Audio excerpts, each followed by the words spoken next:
Amahoro muri Kristo Yesu, ubwiza bw'Imana, kurindwa n'Uwiteka Imana, bibaye namwe muri uyu mwanya.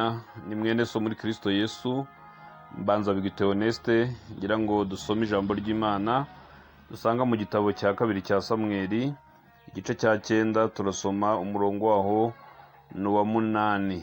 Igitabo cya kabiri cya Samweli, ibice 9, umurongo w'8. Nuko aramuramya, aravuga ati: umugaragu wawe ndi iki ko unyitaho, kandi ndi intumbi y'imbwa? Reka nsubiremo. Nuko aramuramya, aravuga ati: umugaragu wawe ndi iki ko unyitaho, kandi ndi intumbi y'imbwa? Uwiteka Imana adufashe, kandi Imana yacu nitugirire neza. Dushimye Imana yongeye kutwongerera umunsi mu minsi yacu yo kurama. Ejo twavuze ku bikomere. Uyu munsi twari twagambiriye ko twavuga bimwe mu bimenyetso biranga umuntu wakomeretse. Niyo mpamvu dusomye aya magambo mu gitabo cya kabiri cya Samweli, ubwo dusomye inkuru za Mifobosheti, ubwo se na sekuru Sawuli na Yonatani bari bamaze gupfa, arahunga ajya kure cyane, ariko Dawidi amugarura ibwami, anamuha n'ibyiringiro, aramuhumuriza. Ariko umutima wa Mifobosheti wari warakomeretse. Niyo mpamvu yavuze ano magambo avuga ngo: umugaragu wawe ndi iki gituma unyitaho, ko ndi intumbi y'imbwa? Imana idufashe. Kimwe mu bintu biranga umuntu wakomeretse, arangwa no gutakaza ibyiringiro. Tukivuga ngo turebe uyu munsi wa none, mbese umuntu wakomeretse ni ibiki bimuranga? Ko twabonye ko ibikomere byo mu mutima bibangamira ubuzima bwacu bwose iyo bitakize neza.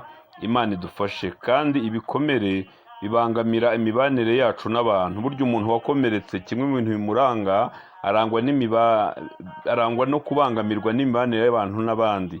Icya kabiri, umuntu wakomeretse arangwa n'imibanire ye n'Imana, nayo izamo ikibazo. Icya gatatu, umuntu wakomeretse bibangamira imyifatire yacu ubwacu. Iyo umuntu yakomeretse nawe ubwe abangamirwa n'ibyo bikomere. Imana yacu nidufashe. Ibyo rero ni bimwe mu bintu bigaragaza umuntu wakomeretse. Arangwa no kugira uburakari bwa hato na hatoya. Ikindi, umuntu wakomeretse arangwa n'ubwihebe, ahorana agahinda, ahorana ubwihebe, ahora asuhuza umutima, kandi ahora yinuba. Ntago iteka ryose ahorana umutima wo kumva yinuba, umutima wo kutanyurwa. Ikindi, atakariza icyizere abantu bose. Burya umuntu wakomeretse iyo atakize neza ibikomere yahuye nabyo, atakaza icyizere, kuko abona isi yaramwanze, abona abantu bose baramwanze, abona ibintu byose byaranze. Usanga kenshi rero yaratakaje icyizere, akagitakariza n'abantu.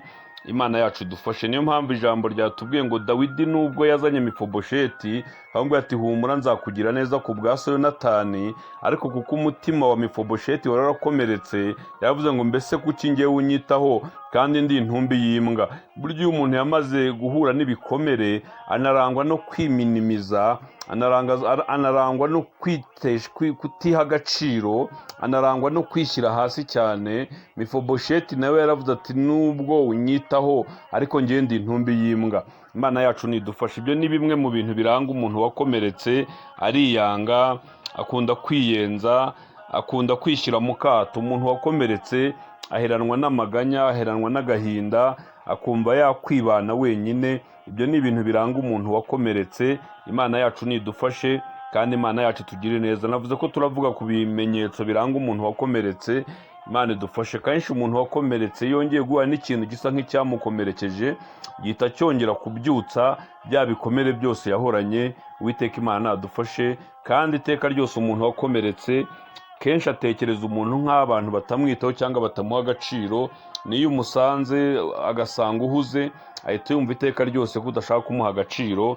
Imana idufashe, kandi Imana yacu itugirire neza. Niyo mpamvu rero nagize ngo uyu munsi wa none, nk'uko ejo twarebye ibikomere n'iki, uyu munsi nagize ngo turebe neza ngo mbese bimwe mu bintu biranga umuntu wakomeretse n'iki. Usanga umuntu wakomeretse kuko ubuzima bwamubihe, wumva adashaka no gukora, akavuga ati: ndakora ngo birye nde, ndakora ngo bimarire iki? Ugasanga yarihebye, yatakaje ibyiringiro, ugasanga atagifite uburyohe bw'ubuzima, cyangwa kumva hari icyo Uwiteka Imana yamukorera mu buzima bwe. Imana yacu nidufashe, kandi Imana itugirire neza. twari tugezeho ngo tuganire ku bikomere n'ibintu biranga ibikomere. Tubonye ko uwo muntu wagize ibikomere hazamo agatotsi hagati y'imibanire ye n'abandi. Icya kabiri twabonye ko umuntu wahuye n'ibikomere hazamo igitotsi hagati ye n'Imana.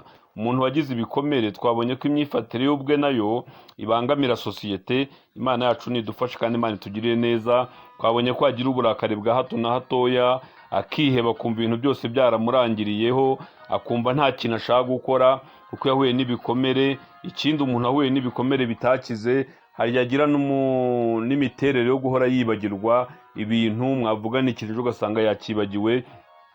Ibyo ni ibimenyetso biranga umuntu wakomeretse kandi atakariza abantu bose icyizere kuko aba yarakomeretse agahura n'ibikomere.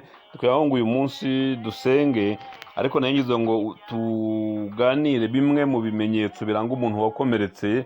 Twafata umwanya tukavuga n'ibindi byinshi, ariko nawe wakongeraho ibindi. Ariko ndi kugira ngo dusenge Imana ishobora byose kugira ngo idufashe kandi tugirire neza, kugira ngo urebe neza ngo mbese ibimenyetso tuganiye nge nta bya bindiho bigaragara ko nakomeretse. Umunsi w'ejo rero tuzareba ngo mbese ni gute umuntu yakira ibikomere. Turagushimiye Uwiteka Mwami mwiza, ugira neza kandi ushobora byose. Na Imana washimye ko iyi minsi igera kuri 3 tuzavuga ku gikomere. Umunsi wa mbere twavuze igikomere icyo ari cyo. Uyu munsi wa kabiri tugira umugisha wo kugira ngo turebe bimwe mu bintu biranga umuntu wakomeretse. Turabigushimiye Kristo. Buri muntu wese niyirebe arebe mbese nta bimenyetso byo gukomereka yaba arahuye nabyo.